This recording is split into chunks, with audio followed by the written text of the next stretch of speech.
Robin Williams stopped mid-sentence. The audience went silent. Every breath held, every eye fixed on the man who had made millions laugh, now standing there with tears streaming down his face. The microphone trembled slightly in his hand. He looked down, then up at the audience, and what he said next would change everything in that studio forever. But to understand this moment, we need to go back. Back to where it all began. It was supposed to be just another late-night talk show appearance. Robin Williams, the comedy legend, promoting his latest film. The audience was packed, the energy electric. People had come expecting what they always got from Robin: rapid-fire impressions, wild tangents, that manic brilliance that had defined his career for decades. The production crew was ready. The host was prepared for chaos. Everyone knew Robin Williams never did anything by the script. The interview started exactly as expected. Robin bounced into his chair, already in character, already performing. Within seconds, he had the audience roaring. A French accent became a Russian diplomat, became a New York cabbie. His mind worked faster than anyone could follow. The host could barely keep up, laughing so hard he had to wipe tears from his eyes. But there was something different tonight. Something in Robin's eyes that the cameras didn't quite catch at first. Between the jokes, between the characters, there were these brief moments of silence. Micro-pauses where the mask seemed to slip, just for a fraction of a second, before the next bit began. 15 minutes into the show, something unexpected happened. Robin stopped performing. He had been in the middle of an impression, the audience mid-laugh, when he suddenly went quiet. His shoulders dropped. The character vanished. He looked out at the audience with an expression no one had seen from him before on stage. Vulnerable. Raw. Completely unguarded. The host noticed immediately. "Robin? You okay?" Robin nodded slowly, but he didn't restart the bit. Instead, he did something that shocked everyone in that studio. He reached into his jacket pocket and pulled out an envelope. Old, worn, the edges frayed from years of handling. "There's something I need to tell you all," he said quietly. His voice, usually so animated, so full of energy, was now barely above a whisper. "I've been carrying this for 23 years. And tonight I think it's time." The studio fell into absolute silence. The kind of silence that feels heavy, that presses against your chest. The cameras kept rolling, but even the crew had stopped moving. Everyone sensed they were witnessing something profound. Robin held up the envelope. "This is a letter," he began. "Written by a kid I met in 1987. His name was Michael. He was 14 years old, and he was dying." The audience gasped softly. Some people leaned forward in their seats. Others covered their mouths. The host sat frozen, not knowing whether to interrupt or let Robin continue. "I was doing a show at a children's hospital," Robin went on, his voice cracking slightly. "It was one of those charity events. You go in, you make the kids laugh, you take some pictures, you leave feeling like you've done something good. That was the plan." He paused, staring at the envelope in his hands. "Michael was in the cancer ward. Leukemia. The doctors had given him maybe 2 months. His parents asked if I could spend a few minutes with him. Just a few minutes. Make him smile before." Robin's voice broke. He closed his eyes, took a breath, steadied himself. "I went into his room expecting to do my usual routine. But the moment I saw him, something stopped me. This kid, this tiny, fragile kid with no hair and tubes everywhere, he looked at me and said, 'You don't have to be funny for me, Mr. Williams. I just want to talk.' If you're watching this, subscribe now." Because what Robin said next changed how everyone in that studio understood who he really was. And you need to hear every word. The audience was completely still. Some were already crying. "So I sat down," Robin continued, "and we just talked. About movies. About his favorite books. About what he wanted to be when he grew up, even though we both knew he wouldn't grow up. And then he asked me something no one had ever asked me before." Robin's hands were shaking now. The envelope trembled between his fingers. he said. Mr. Williams, when you're being funny all the time, do you ever get to be sad? A sound came from the audience. A collective intake of breath. The kind of sound people make when they realize they've just heard something deeply, painfully true. I didn't know how to answer him, Robin admitted. Because the truth was, I'd spent my entire life hiding behind characters, behind voices, behind anything that wasn't just me. Being funny was my armor. It's how I survived. How I coped. How I made people love me without ever having to show them who I really was. He looked directly at the audience now, tears flowing freely. And this kid, this 14-year-old dying kid, saw right through it. He saw what no one else had ever seen. He saw that I was terrified of being real. The host had tears in his eyes too. Several audience members were openly weeping. The cameramen kept filming, but their hands weren't quite steady. Michael died 3 weeks later, Robin said softly. But before he did, he wrote me this letter. His mother gave it to me at the funeral. He carefully opened the envelope, unfolding a piece of paper that had clearly been read hundreds of times. The creases were worn almost through. He wrote, "Dear Robin, thank you for being real with me. I know it was hard for you. But it meant everything. You taught me that it's okay to be scared. It's okay to be sad. It's okay to be human. Please don't forget to be human, even when everyone wants you to be funny. Love, Michael." Robin's voice broke completely. He couldn't continue for a moment. The silence in the studio was profound.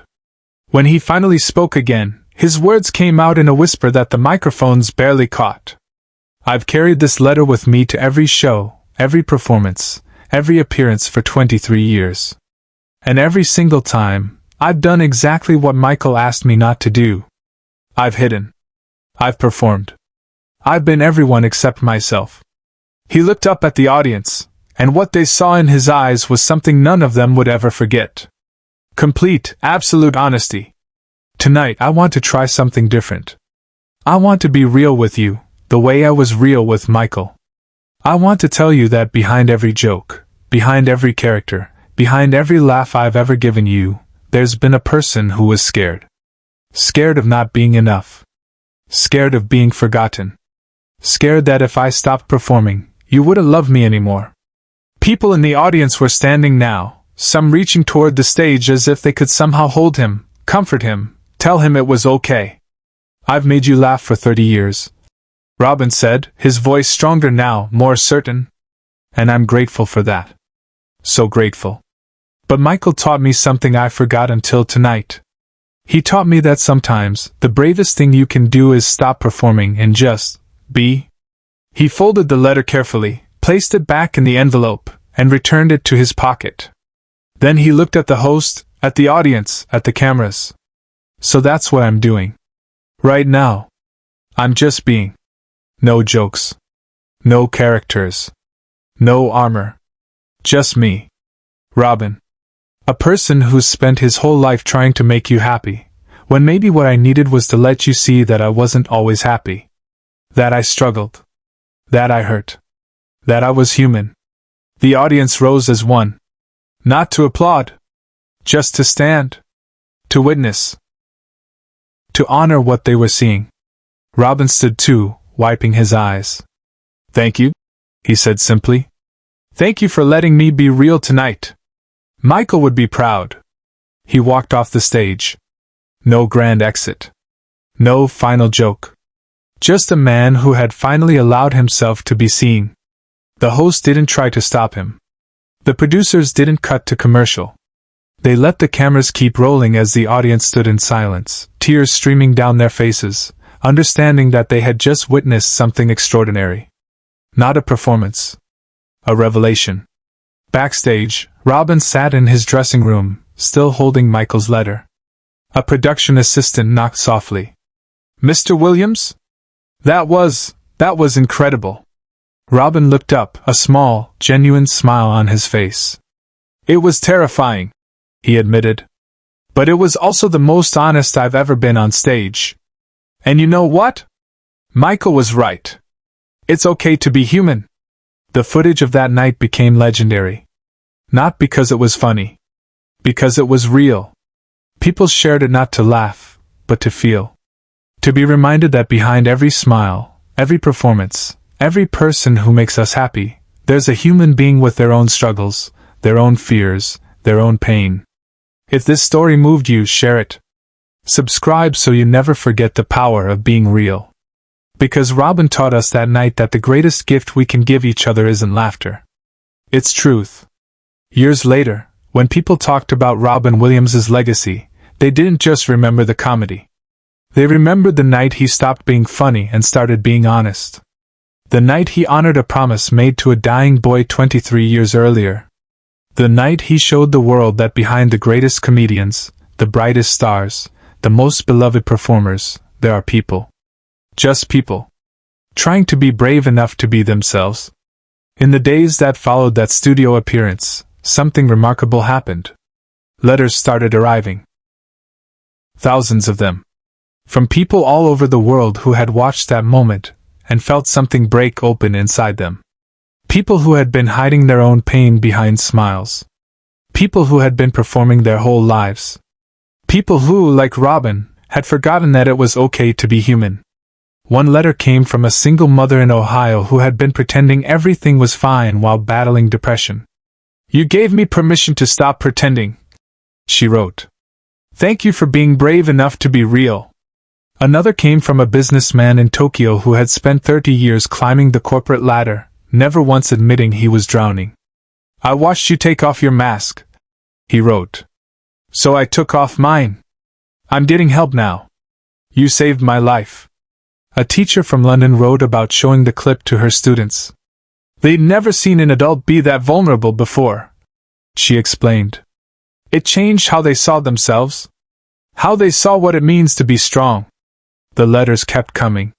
Hundreds. Then thousands. Each one a testament to the power of that single moment of honesty. Robin read every single one. He kept them in boxes in his home office, and when the weight of performance became too heavy, when the pressure to always be on threatened to crush him, he would read them.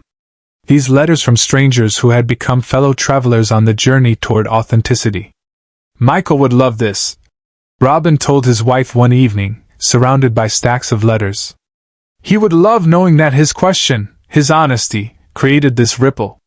That it gave other people permission to be real too." His wife squeezed his hand. "You gave them permission, Robin. You were the one brave enough to stand on that stage and take off the mask." "No," Robin shook his head gently.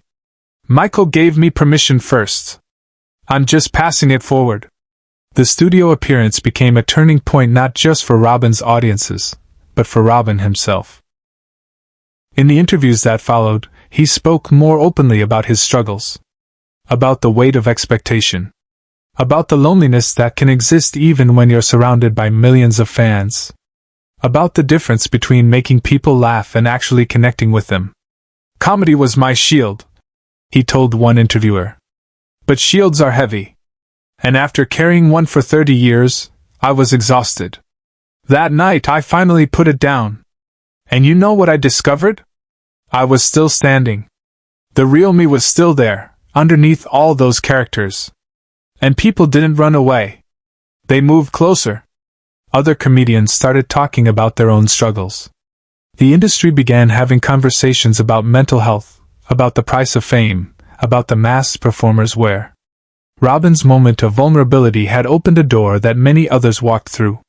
But perhaps the most profound impact was on the people who never wrote letters, never reached out, but who carried that moment with them. The teenager who decided to tell his parents he was struggling. The woman who finally admitted to her friends she needed help. The man who stopped pretending his marriage was fine and started having honest conversations with his wife.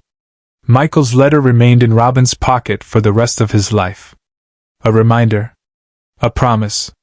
A testament to the power of one honest moment in a lifetime of performances. And somewhere, perhaps, a 14-year-old boy who never got to grow up was proud of the man who finally learned to be real. That was the final message Robin Williams gave that night. Not with words. With courage. The courage to stop performing and start being human. And it shocked everyone in that studio because it was the one thing they never expected from the funniest man alive. He gave them truth. And truth, as it turns out, is the most powerful performance of all. The cameras captured everything that night. But what they couldn't capture was the shift that happened in the hearts of everyone watching. The permission granted. The masks lowered. The humanity recognized. That was Robin's real legacy. Not the laughter, though that mattered, but the reminder that underneath every performance, every smile, every carefully constructed persona, there's a person. Just a person. Trying to be brave enough to be seen.